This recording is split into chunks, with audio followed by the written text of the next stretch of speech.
Everyone, welcome to the YouTube channel maths by Jitendra Kumar. और यहाँ हम बीएससी सेकेंड सेमेस्टर के लिए केमिस्ट्री पढ़ रहे हैं और आज का हमारा टॉपिक है एंजाइम्स। ठीक है, एंजाइम्स।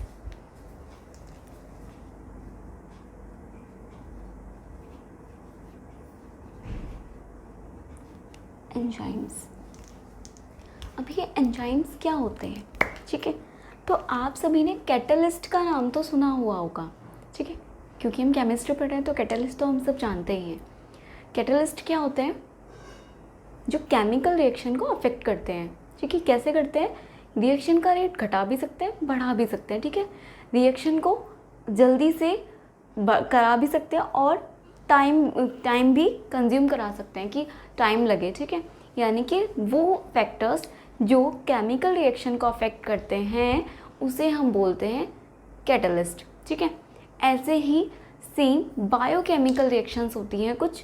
ठीक है, बायोकेमिकल रिएक्शंस में जो फैक्टर बायोकेमिकल रिएक्शंस को अफेक्ट करते हैं उन्हें ही हम बोलते हैं एंजाइम्स। ठीक है, तो आप लिख सकते हो फर्स्ट लाइन, तो यहीं से आप इसके लिए डेफिनेशन लिख सकते हो कि the factors affect that affects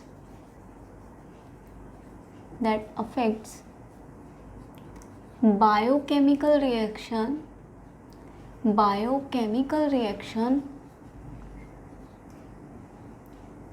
are called enzymes। ठीक है, तो एक लाइन तो यहीं से आ गई हमारे कैटलिस्ट की बात से। कैटलिस्ट क्या होता है? जो केमिकल रिएक्शंस को अफेक्ट करते हैं उन्हें कैटलिस्ट, और जो बायोकेमिकल रिएक्शंस को अफेक्ट करते हैं उन्हें हम बोलते हैं एंजाइम्स। ठीक है, अब एंजाइम्स के बारे में पढ़ते हैं। अब क्या होगा, जो बायोकेमिकल रिएक्शन, अभी एंजाइम कहाँ पे सिंथेसिस होते हैं? ठीक है, तो एंजाइम सिंथेसिस होते हैं हमारी सेल्स के अंदर। हमारी जो सेल है वो सिंथेसाइज करती है एंजाइम को। ठीक है, जितने भी लिविंग ऑर्गेनिज्म हैं उनके अंदर सेल्स होती है। ठीक है, सेल से मिलकर बना होता है, तो बॉडी हमारी सेल से मिलकर बनी है, तो सेल्स होती हैं। सेल्स में ही हमारे एंजाइम्स का सिंथेसाइज होता है। और एक ह्यूमन बॉडी में, ठीक, ह्यूमन बॉडी बोल रही, और एक लिविंग ऑर्गेनिज्म में अप टू 1 लाख एंजाइम्स होते हैं। ठीक है, 1 लाख एंजाइम्स ये सेल में सिंथेसाइज होते हैं। और जो एक पर्टिकुलर एंजाइम है उसका एक पर्टिकुलर ही फंक्शन होगा। ऐसा नहीं है कि मान लो आपके पास 2 एंजाइम है, एक ए है और एक बी है। अभी मैं ऐसे ही बता रही हूँ, अभी बाद में अभी आपको नेम से भी समझाऊंगी। ठीक है, जब आप इसके बारे में समझ जाओगे तब। सपोज करो आपके पास 2 एंजाइम है, ए और बी, इसका कुछ और काम है, इसका W1 मान लो, इसका कुछ और काम है W2। ठीक है, अब क्या होगा, हम ये चाहें कि बी एंजाइम ये W1 वर्क करे, ऐसा पॉसिबल नहीं है। ठीक है, क्योंकि एक पर्टिकुलर एंजाइम एक पर्टिकुलर वर्क ही करेगा। ठीक है, वो उसी पर्टिकुलर सेल में वर्क करेगा। ये तो मैंने एक आपको समझाने के लिए बताया, लेकिन हमारे जो एंजाइम्स होते हैं वो सेल के अंदर वर्क करते हैं। ठीक है, तो वो क्या करेंगे, एक पर्टिकुलर ही जगह पे काम करेंगे। जैसे एक पेप्सिन एंजाइम होगा आपका। ठीक है, वो स्टमक में मिलता है, स्टमक में ही वो वर्क करता है। क्यों? क्योंकि उसे एसिडिक मीडियम चाहिए और स्टमक में हमारा एसिड होता है प्रेजेंट। ठीक है, तो वो पेप्सिन हमारे स्टमक में वर्क करता है। ऐसे ही जितने भी एंजाइम्स हैं उसका एक डेफिनेट वर्क होता है, एक फंक्शन होता है कि वो वहीं पर ही क्या होगा, अपनी एक्टिविटी शो करेंगे। ठीक है, तो ये होते हैं आपके एंजाइम्स के बारे में। एंजाइम्स क्या होते हैं? ठीक है, ये सब आप अब इसमें मैं लिखा रही हूँ पॉइंट वाइज। ठीक है, लिखिए।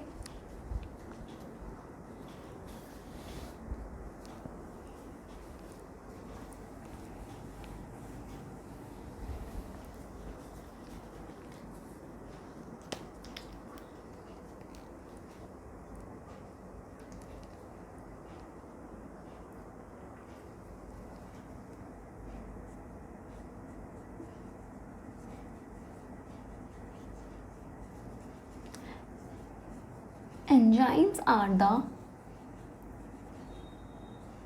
chemical catalyst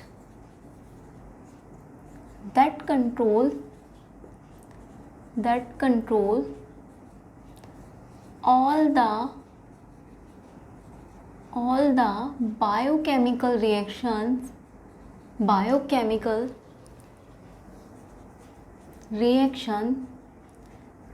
Enzymes are the chemical catalyst that control all the biochemical reactions in every human being या living being लिख सकते हो, ठीक है, in every living being, ठीक है, यानी कि एक लिविंग बीइंग के अंदर जितनी भी बायोकेमिकल रिएक्शंस हो रही हैं उसको कौन कंट्रोल करता है? एंजाइम्स, ठीक है। जैसे केमिकल रिएक्शंस को कौन कंट्रोल करता है? कैटलिस्ट, ठीक है। वो क्या करता है? रिएक्शन का रेट बढ़ा देता है और घटा भी देता है, ठीक है। ऐसे ही एंजाइम भी क्या करते हैं? रिएक्शन का रेट बढ़ा देते हैं। यानी कि अगर कोई बायोकेमिकल जो रिएक्शन आपकी हो रही है, अगर सपोज करो उसे 1 घंटा लग रहा है, ठीक है, तो एंजाइम्स की प्रेजेंस में वो रिएक्शन कुछ ही मिनट्स में हो जाएगी, ठीक है। ये क्या करते हैं? रिएक्शन का रेट बढ़ा देते हैं, रेट ऑफ रिएक्शन या रेट ऑफ रिएक्टिविटी बढ़ा देते हैं, ठीक है। क्या करते हैं? बढ़ा देते हैं। तो यहाँ पर लिख सकते हो आप, चेंज करिए। थर्ड पॉइंट देखिए आप, अब शेल्स में बनेंगे एंजाइम्स, तो every cell synthesizes its own enzyme। जो हमारी सेल्स हैं वो अपनी, जो भी सेल्स हैं वो अपना एंजाइम खुद सिंथेसाइज करती हैं, ठीक है, अपना एंजाइम खुद सिंथेसाइज करती हैं जितनी भी हमारी सेल्स हैं, ठीक है।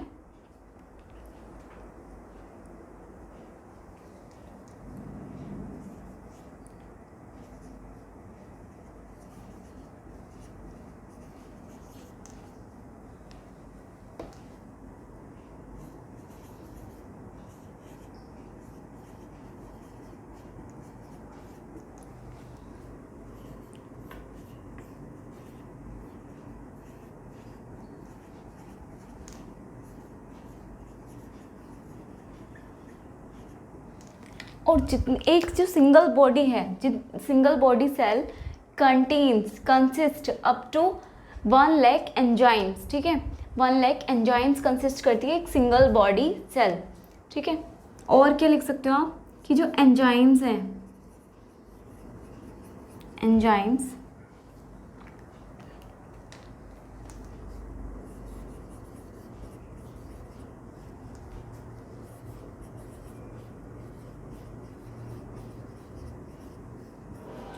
enzyme helps to increase the reaction rate of reaction या reaction activity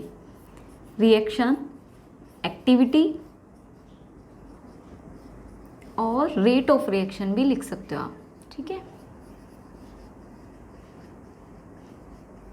ठीक है। लेकिन यहाँ पे कौन सी रिएक्शन की बात हो रही है? बायोकेमिकल रिएक्शन, ठीक है। Enzymes helps to increase the reaction activity rate of reaction, दो मतलब रिएक्शन एक्टिविटी या रेट ऑफ रिएक्शन, ये आपको बता ही दिया है पॉइंट, ठीक है। चलिए नेक्स्ट देखते हैं। नेक्स्ट पॉइंट हो जाएगा आपका कि जो, हाँ अभी यहाँ पे एक बात और समझने की है। देखो आपको पता है कोई भी सबस्ट्रेट है, वैसे हम बात करते हैं रिएक्टेंट्स और प्रोडक्ट्स की, ठीक है, रिएक्टेंट्स और प्रोडक्ट की, ठीक है। यहाँ पर हम बात करेंगे सबस्ट्रेट और प्रोडक्ट की, ठीक है, सबस्ट्रेट और प्रोडक्ट की। तो क्या होगा, कोई भी, आपको पता है पहले आपको कोई भी मॉलिक्यूल हो उसको एक्साइटेड करना पड़ेगा तभी वो फर्दर प्रोडक्ट में कन्वर्ट हो पाएगा, ठीक है। यानी कि उसे एक्टिविटी एनर्जी कुछ देनी पड़ेगी बाहर से। वो अपने आप तो कोई रिएक्शन करेगा नहीं, कोई सबस्ट्रेट पड़ा है वो पड़ा ही रहेगा जब तक हम उसे कोई एक्टिवेशन एनर्जी नहीं देंगे, ठीक है। और वो एक पर्टिकुलर एक्टिवेशन एनर्जी पर ही वर्क करेगा, सभी एक पर्टिकुलर एनर्जी पर वर्क करते हैं, ठीक है। अगर हमें खाने को नहीं मिलेगा हमारी बॉडी वर्क नहीं करेगी, वैसे ही सबस्ट्रेट को अगर हम एनर्जी प्रोवाइड नहीं करेंगे तो वो प्रोडक्ट में कन्वर्ट नहीं होगा, ठीक है। तो सबस्ट्रेट हो या रिएक्टेंट हो हमें पहले एनर्जी देनी पड़ती है।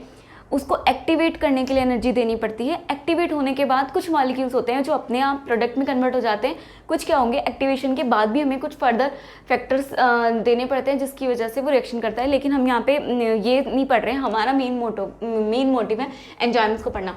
तो यहाँ पे क्या होगा कि जो सबस्ट्रेट है आपका वो प्रोडक्ट में कन्वर्ट कैसे होगा, जब हम सबस्ट्रेट को कुछ ना कुछ क्या देंगे, इसकी एक्टिवेशन एनर्जी, कुछ ना कुछ का मतलब है जितना उसको रिक्वायर्ड होगा। अलग अलग सबस्ट्रेट और अलग अलग प्रोडक्ट की जो आपकी एक्टिवेशन एनर्जी है सबकी अलग होगी, ठीक है।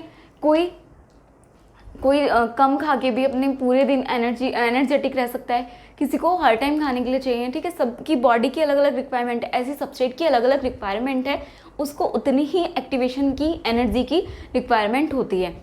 तो सपोज करो, ठीक है, ये आपका सबस्ट्रेट है, ये आपकी रिएक्शन की एक्टिविटी है, ठीक है। यहाँ से आप पहले ये रहा, ठीक है। सब ऐसे सपोज करने के लिए ये क्या है इसकी एक्टिवेशन एनर्जी, एक्टिवेशन एनर्जी मतलब पहले क्या होगा, जो सबस्ट्रेट है उसकी इतनी तो आपकी एनर्जी होनी चाहिए, सॉरी ये यहाँ पे होगा, ठीक है, इतनी एनर्जी तो होनी ही चाहिए। ये क्या होगा, एनर्जी बड़ी यहाँ पे ई होगा एक्टिवेशन एनर्जी, ठीक है। तो क्या होगा, सबस्ट्रेट इधर है, ये क्या है इसकी सबस्ट्रेट की एक्टिवेशन एनर्जी, यहाँ पे देखो, यहाँ से एक्टिवेशन एनर्जी बढ़ी और यहाँ तक, इसको यहाँ प्रोडक्ट में कन्वर्ट होना है, ठीक है। प्रोडक्ट में कन्वर्ट होना है तो इसकी एक्टिवेशन एनर्जी इतनी होगी, तभी ये क्या होगा यहाँ पे कन्वर्ट हो पाएगा, ठीक है। पहले इसकी एक्टिवेशन एनर्जी इतनी थी, यानी कि कुछ ज़्यादा होगी, 10 मान लीजिए, ठीक है। अब अगर आपने एंजाइम की प्रेजेंस ले ली है, अब एक्टिवेशन एनर्जी कितनी है, पहले कितनी थी, ठीक है, अब कितनी हो गई है, इतनी, यानी कि ये कब है एक्टिवेशन एनर्जी कब है, इन प्रेजेंस ऑफ एंजाइम। तो यहाँ से एक बात निकल के आई कि आपको जो रिएक्शन कराने के लिए पहले सबस्ट्रेट को जितनी एक्टिवेशन एनर्जी देनी पड़ रही थी, अगर आप एंजाइम की प्रेजेंस ले लेते हैं तो उतनी एक्टिवेशन एनर्जी की ज़रूरत नहीं पड़ेगी, यानी कि उससे कम में ही हमारा काम चल जाएगा।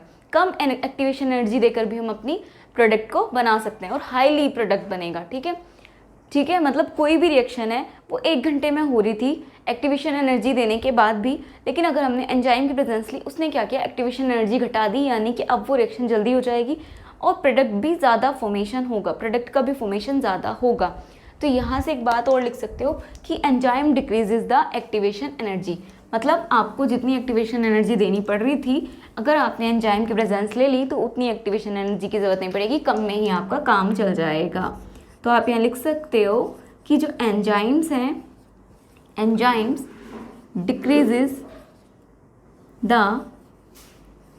एक्टिवेशन एनर्जी, ठीक है। एंजाइम्स क्या करते हैं, डिक्रीज करते हैं एक्टिवेशन एनर्जी को, और क्या करेंगे, जब एक्टिवेशन एनर्जी कम हो जाएगी तो जल्दी सबस्ट्रेट प्रोडक्ट में कन्वर्ट हो जाएगा, अपने आप एक्टिवेशन एनर्जी हमें देनी नहीं पड़ेगी, ठीक है, और उसमें कन्वर्ट हो जाएगा, ठीक है। चलिए यहाँ तक नोट डाउन करिए एक बार, एक लाइन यहाँ पे लिख लीजिए कि एंजाइम्स क्या हैं, कलरलेस होते हैं और क्या होते हैं, सॉलिड्स होते हैं। Enzymes are colourless, solid and water soluble ठीक है, योगा वाटर सॉल्यूबल।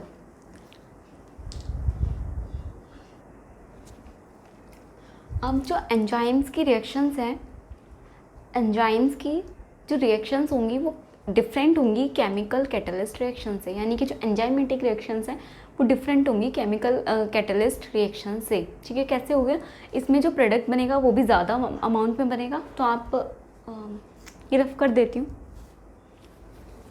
आगे इसी में पॉइंट लिख लीजिए।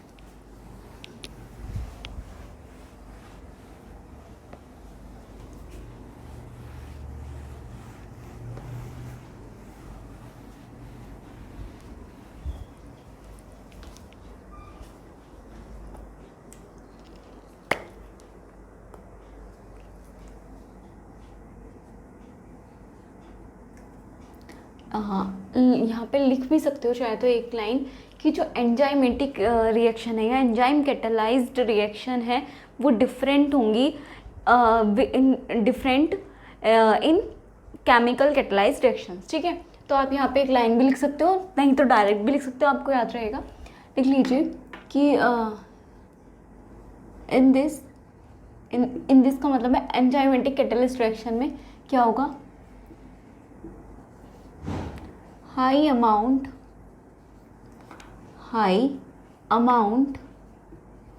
Of product is formed. ठीक है, प्रोडक्ट का जो है वो हाई अमाउंट फॉर्म्ड होगा। दूसरा, जो एंजाइम है, एंजाइम क्या करेगा, कैटलाइज्ड करेगा रिएक्शन को। Enzyme catalysed reactions at body temperature. ठीक है, at body temperature, at body temperature external temperature and pressure has no role in enzymatic reactions। ठीक है, यहाँ पे समझो एंजाइम्स की प्रेजेंस में क्या होगा, यानी कि एंजाइमेटिक रिएक्शंस में क्या होगा, प्रोडक्ट का हाई अमाउंट मिलेगा, नंबर 1। नंबर 2 है कि जो एंजाइम कैटलाइज्ड रिएक्शंस है वो बॉडी टेम्परेचर पर ही होंगी। आप देखो जो हमारी बॉडी के अंदर जितनी भी रिएक्शंस हो रही हैं एंजाइमेटिक रिएक्शंस, उन्हें हमें कोई भी बाहर से टेम्परेचर देने की ज़रूरत नहीं होती, वो बॉडी टेम्परेचर पर ही हो रही हैं। ठीक है, बॉडी टेम्परेचर पर ही हो रही है, बल्कि टेम्परेचर तो इसे अफेक्ट करता है, वो हम देखेंगे इसके फैक्टर्स में, बॉडी टेम्परेचर पर ही होती हैं।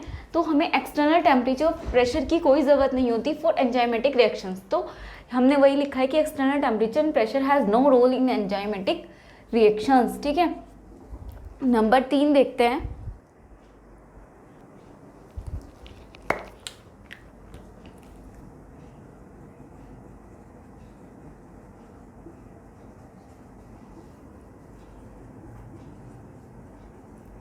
Enzymes are most specific in nature. वो कैसे हैं कि पर्टिकुलर जहाँ पे इनका स्पेस, जहाँ पे वर्क करेंगे वहीं पर ही वर्क करेंगे। जो एंजाइम जहाँ वर्क करेगा, जिस कंडीशन पे वर्क करेगा उसी पर ही वर्क करेगा, दूसरी कंडीशन में वर्क नहीं कर पाएगा। ठीक है, दूसरा, enzyme catalyse both types of biochemical reactions, both types of biochemical reactions, chemical reactions। कौन कौन सी टाइप्स हो गई रिएक्शन, कौन सी, ग्रुप स्पेसिफिक एंड कौन सा हो गया स्टीरियो स्पेसिफिक। ठीक है, एंजाइम क्या करेगा, दोनों तरह की chemical reaction, biochemical reaction show करेगा, ग्रुप स्पेसिफिक भी और स्टीरियो स्पेसिफिक भी। ठीक है, और क्या लिख सकते हो आप, जो एंजाइम्स हैं, अगर आपको ऐसे आ जाए कि ऑल एंजाइम्स आर प्रोटीन, ठीक है, ऑल एंजाइम्स आर प्रोटीन, नहीं, सभी एंजाइम प्रोटीन नहीं हैं। ठीक है, और सभी प्रोटीन भी एंजाइम नहीं है, समझ रहे हो, सभी प्रोटीन एंजाइम नहीं है और सभी एंजाइम भी प्रोटीन नहीं हैं, याद रखिएगा। ठीक है, जितने भी हमारे एंजाइम्स हैं वो प्रोटीन हो सकते थे अगर आपके दो एंजाइम्स प्रोटीन की तरह बिहेव करते। ठीक है, जिसमें आपका एक तो है आपका राइबोजाइम और एक है आरएनएज। ठीक है, राइबोजाइम और एक होता है आपका आरएनएज। ये दो ऐसे एंजाइम हैं जो एंजाइम की तरह ही बिहेव करते हैं, प्रोटीन की तरह बिहेव नहीं करते हैं। तो ये एक्सेप्शन केस है, अदरवाइज अगर ये दोनों भी प्रोटीन की तरह बिहेव करते, शो करते प्रोटीन का बिहेवियर, तो हम बोल सकते थे कि all the enzymes are proteins. But क्योंकि राइबोनेज और आरएनएज जो हैं आपके, वो प्रोटीन की तरह बिहेव नहीं करते हैं, वो एंजाइम की तरह ही बिहेव करते हैं। तो all enzymes are not protein and all proteins are not enzymes. ठीक है, याद रखिएगा। ये हो गया enzymes are most specific in nature. Enzymes catalyse both types of biochemical reactions, a group specific and a stereo specific.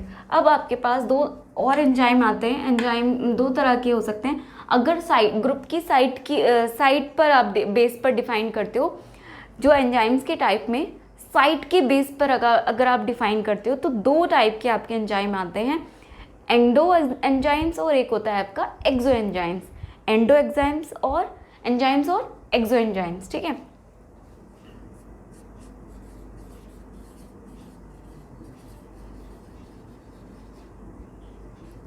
Endo enzymes और एक होता है आपका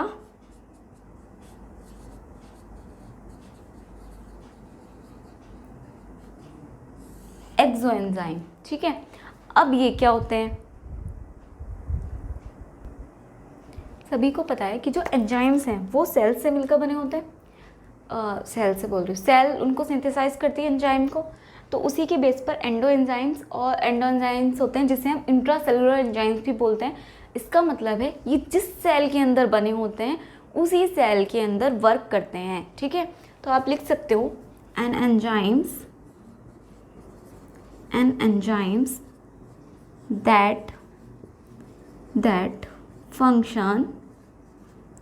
that function within the cell in which it was produced। ठीक है, वो enzyme जो क्या करेंगे, फंक्शन करेंगे उसी सेल के अंदर जिस सेल से ये सिंथेसाइज हुए हैं, जिस सेल में ये प्रोड्यूस्ड हुए हैं, तो इन्हें बोलते हैं एंडो एंजाइम्स। नेक्स्ट हमारा है एक्सो एंजाइम्स, और इट्स वेरी सिंपल। ये क्या है, इसी का उल्टा लिख लीजिए, एन एंजाइम दैट फंक्शन जो कहाँ पर काम करता है, आउटसाइड द सेल। जबकि लिविंग सेल से ही मिलकर बने होते हैं, लेकिन ये क्या करते हैं, सेल के बाहर जो इन्वायरमेंट होता है उसमें रिएक्शन फंक्शन करते हैं ये। ठीक है, और जो एंडो एंजाइम है वो क्या करते हैं, एंजाइम वो सेल के अंदर, उसी सेल के अंदर वर्क करते हैं जिससे वो सिंथेसाइज होते हैं।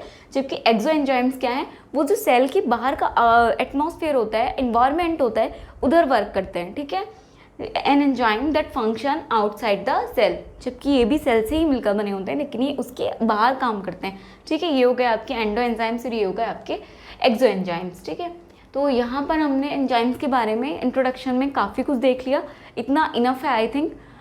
इसके टाइप्स ऑफ एंजाइम्स हैं वो करा देती हूँ। ठीक है, एक बार इतना नोट डाउन कर लीजिए। यहाँ पर एक लाइन और ऐड कर लीजिए कि जो स्मॉल ये ऐसा नहीं है कि जो आपका एंजाइम है उसकी हाई क्वांटिटी ही ज़रूरत हो रिएक्शन के लिए। आप लिख सकते हो small amount of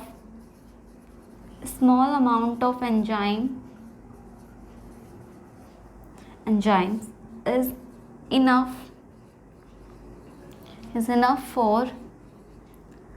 for any biochemical reaction. किसी भी बायोकेमिकल रिएक्शन के लिए स्मॉल अमाउंट एंजाइम का इनफ है। ठीक है, मतलब ऐसा नहीं है कि इसकी क्वांटिटी ज़्यादा करेंगे तो ही हमारी रिएक्शन होगी। स्मॉल अमाउंट में एंजाइम लेकर भी हम कोई भी बायोकेमिकल रिएक्शन करा सकते हैं। ठीक है, ये हो गया आपके एंजाइम्स के बारे में। अब हेडिंग डालिए टाइप्स ऑफ एंजाइम। मैं ज़्यादा डिटेल में नहीं जाऊंगी क्योंकि टाइप्स ऑफ एंजाइम आपके इसमें दिया हुआ नहीं है जिस बुक से मैं पढ़ा रही हूँ, लेकिन आपकी जनरल नॉलेज के लिए मैं एक बार बता देती हूँ। तो मैं चार्ट बनवा रही हूँ बस। ठीक है, आपको यहीं पे समझाऊंगी, उनको डिटेल में उनकी डेफिनेशन नहीं लिखाऊंगी, आपको समझाऊंगी यहीं पे ही डेफिनेशन बताऊंगी, लेकिन लिखाऊंगी नहीं। ठीक है, चार्ट बनवाऊंगी। तो डालिए types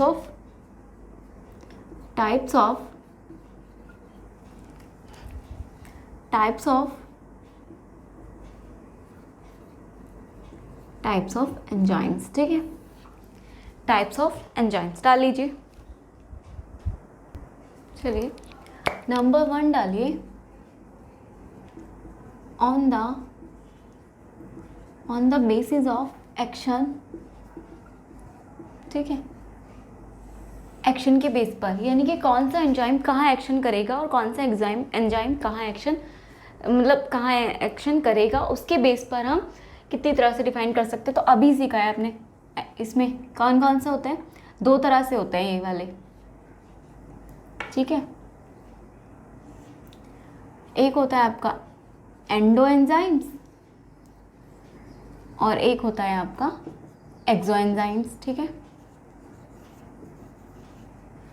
on the basis of action, आपको पता है एंडो एंजाइम्स कहाँ एक्शन करते हैं, सेल के अंदर, और ये कहाँ करते हैं, सेल के बाहर। ये हो गया डिफ्रेंशिएट। दूसरा आप लिख सकते हो on the basis of substrate.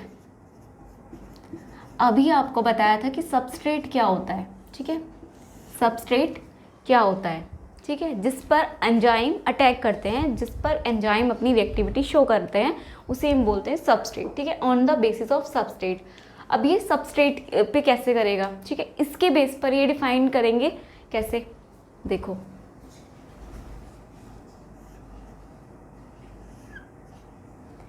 एक होगा कार्बोहाइड्रेज, ठीक है, एक होगा आपका प्रोटीएज, ठीक है, एक होगा आपका लिपेज, ठीक है, ठीक है।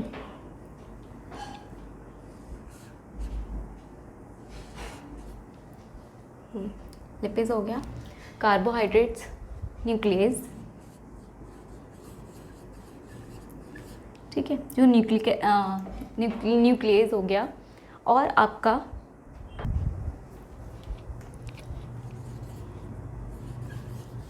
माल्टेज एंड एक होगा आपका सुक्रेज, ठीक है। जब कार्बोहाइड्रेट्स पर कोई एंजाइम अटैक करेगा, मतलब कार्बोहाइड्रेट सबस्ट्रेट होगा, वहाँ पे बोलेंगे कार्बोहाइड्रेज। जब प्रोटीन सबस्ट्रेट होगा तो प्रोटीएज, जब लिपिड्स आपका सबस्ट्रेट होगा तो लिपेज होगा ये, ठीक है। और जब न्यूक्लिक एसिड आपका सबस्ट्रेट होगा तो न्यूक्लियस, जब माल्टोज आपका सबस्ट्रेट होगा तब माल्टेज, जब सुक्रोज आपका सबस्ट्रेट होगा तब सुक्रेज, ठीक है। सबस्ट्रेट के बेस पर, सबस्ट्रेट आपके जो भी हो सकते हैं, एंजाइम उस पर जब अटैक करेगा तो उसके बेस पर हम कैसे डिफाइन कर सकते हैं, कैसे उसको क्लासीफाई कर सकते हैं, ठीक है। तो जब भी सबस्ट्रेट आपका होगा कार्बोहाइड्रेट्स, जब आपका होगा कार्बोहाइड्रेट्स तो उसका नाम होगा, एंजाइम जो अटैक करेगा कार्बोहाइड्रेज ही होगा। जब प्रोटीन होगा आपका, और ऐसा नहीं है कि प्रोटीन है तो कार्बोहाइड्रेट एंजाइम अटैक कर, कार्बोहाइड्रेट एंजाइम कैटेलाइज कर लेगा रिएक्शन को, नहीं। अभी आपको समझाया, जो एंजाइम जहाँ पे वर्क करेगा वो वहीं पे ही वर्क करेगा। अगर कार्बोहाइड्रेट एंजाइम है तो वो कार्बोहाइड्रेट्स पर ही काम करेगा, फंक्शन उसका तभी होगा जब वो कार्बोहाइड्रेट्स लेंगे हम, ठीक है। प्रोटीन होगा सबस्ट्रेट तो आपका प्रोटीज, और जब आपका लिपिड्स होगा तो लिपेज, और न्यूक्लिक एसिड होगा तो न्यूक्लियस, और माल्टोज होगा आपका, माल्टोज और सुक्रोज आपके शुगर्स हैं, पढ़ा था हमने, ठीक है, सुक्रोज।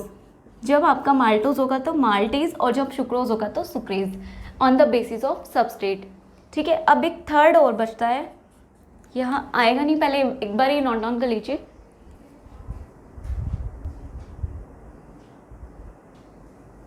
चलिए थर्ड टाइप देखते हैं, नोट डाउन कर लिया आपने, फटाफट से थर्ड टाइप देखते हैं।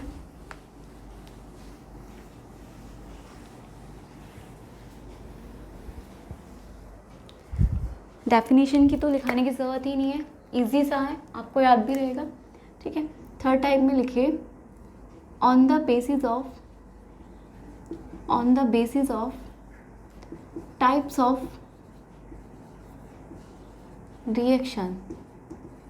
रिएक्शन कैटेलाइज्ड, मतलब जो रिएक्शन कैटेलाइज्ड हो रही है उनके बेस पे एंजाइम्स कितने तरह के हो सकते हैं। तो देखो एक हो सकता है रिडक्टेज, एक हो सकता है रिडक्टेज, ठीक है, रिडक्टेज, रिडक्टेज, रिडक्टेज। अब ये रिडक्टेज क्या है? रिडक्शन रिएक्शन से, ठीक है, रिडक्शन, रिडक्शन से ही, यानी कि वो एंजाइम जो रिडक्शन रिएक्शन में पार्टिसिपेट करते हैं उसे बोलते हैं रिडक्टेज। एक होता है ऑक्सीडेज, यानी कि वो एंजाइम, मैं आपको डेफिनेशन ना लिखा के शॉर्ट में यहाँ पे लिख रही हूँ ताकि आपको याद आ जाए जब आप इसको पढ़ो अपने नोट्स को, ठीक है। ये होगा ऑक्सीडेशन, जब ऑक्सीडेशन रिएक्शन होगी जहाँ पे भी, वहाँ पे ऑक्सीडेज एंजाइम वर्क करेगा। थर्ड आपका हो सकता है हाइड्रोलेज, हाइड्रोलेज, हाइड्रोलेज मतलब जहाँ हाइड्रोलिसिस रिएक्शन होगी, जब आपकी हाइड्रोलिसिस रिएक्शन होगी वहाँ पे होगा हाइड्रोलेज, ठीक है, हाइड्रोलेज, हाइड्रोलिसिस रिएक्शन में, ठीक है। एक होगा डिहाइड्रोजिनेज, ये कब होगा? जब आपका डिहाइड्रोजिनेशन होगा, डिहाइड्रोजिनेशन रिएक्शन होगी, ठीक है, dehydrogenase, dehydration reaction, dehydrogenation reaction में जो एंजाइम वर्क करेगा वो होगा आपका डिहाइड्रोजिनेज, ठीक है। और एक होगा आपका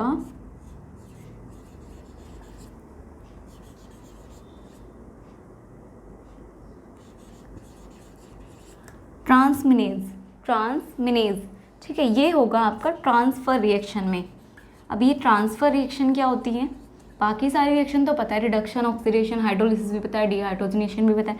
ट्रांसफर रिएक्शन होती है आपका ग्रुप को चेंज करना, ट्रांसफर करना, यानी कि फॉर एग्जांपल अगर मैं अमीनो एसिड की बात करूं, अमीनो एसिड में जो आपका एसिड ग्रुप है उसको आप अमीन ग्रुप में कन्वर्ट कर रहे हो, ठीक है, या अमीन ग्रुप को एसिड ग्रुप में कन्वर्ट कर रहे हो, तो यानी कि ग्रुप का ट्रांसफर कर रहे हो, तो उससे बोलते हैं ट्रांसफर रिएक्शन। ये होता है ट्रांसमिनेज, ट्रांसमिनेज हो गया।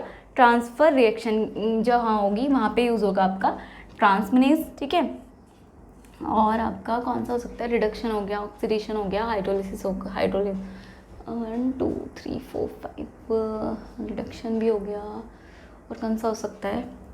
एक हो सकता है आपका आइसोमरेज, आइसोमरेज, आइसोमरेज नाम से पता चल गया होगा। आइसोमराइजेशन रिएक्शन में जो होगा आइसोमराइजेशन, जहाँ पे आइसोमराइजेशन रिएक्शन हो रही होगी वहाँ पे आइसोमरेज होगा, ठीक है। ये था आपका types of enzymes. Types of enzymes में हमने 3 तरह से देख लिया, ठीक है। एंजाइम के एक्शन के अकॉर्डिंग एंडो एक्सो 2 तरह से। एंडो आपको पता है जो सेल के अंदर वर्क करेंगे, जो सेल के बाहर वर्क करेंगे वो एक्सो। फिर उसके बाद देखा हमने सबस्ट्रेट के टाइप्स के बेस पर, उसमें हमने देखा जब अगर सबस्ट्रेट आपका कार्बोहाइड्रेट्स है तो कार्बोहाइड्रेट्स एज आ जाएगा। याद रखिए जब आप उसका नॉमेनक्लेचर करते हो एंजाइम का तो उसके नाम के लास्ट में एज आता है, ठीक है, एज, ठीक है। कार्बोहाइड्रेट्स अगर आप ले रहे हो सबस्ट्रेट तो कार्बोहाइड्रेट्स ड्रेज, प्रोटीन ले रहे हो तो प्रोटेज, और आप लिपिड्स ले रहे हो तो लिपेज, और जो भी आप ले रहे हो उसके अकॉर्डिंग न्यूक्लिक एसिड, न्यूक्लेज, इस तरह से आप ले सकते हैं। और माल्टोज है तो माल्टेज, सुक्रोज, ठीक है। और हमने देखा रिएक्शन के कैटेलाइज, जो भी रिएक्शन आपकी कैटेलाइज्ड हो रही है किससे? एंजाइम से, on the basis of type of reaction catalysed, ठीक है। अगर रिडक्शन रिएक्शन आपकी एंजाइम की प्रेजेंस में हो रही है तो वहाँ पे जो एंजाइम का नेम होगा रिडक्टेज। ऑक्सीडेशन रिएक्शन के लिए ऑक्सीडेज, हाइड्रोलिसिस के लिए हाइड्रोलेज, डिहाइड्रोजिनेशन के लिए डिहाइड्रोजिनेज, और ट्रांसफर रिएक्शन के लिए ट्रांसमिनेज, और आइसोमराइजेशन के लिए आइसोमर्स। ये था आपका टाइप्स ऑफ एंजाइम्स। तो आज की लेक्चर में हमने देखा introduction of types, introduction of enzymes, जहाँ हमने एंजाइम्स के बारे में काफ़ी कुछ पढ़ा, कुछ पॉइंट्स देखे जो इम्पोर्टेंट थे, और उसके बाद आज अभी हमने देखा टाइप्स ऑफ एंजाइम्स, ठीक है। और कल हमारा शुरू होगा फैक्टर्स अफेक्टिंग जो एंजाइम्स एक्टिविटी, ठीक है, जो एंजाइम की एक्टिविटी को फैक्टर्स अफेक्ट करते हैं। कल हमारा टॉपिक ये चलेगा, ठीक है। तो आज के लेक्चर में इतना ही। Keep learning.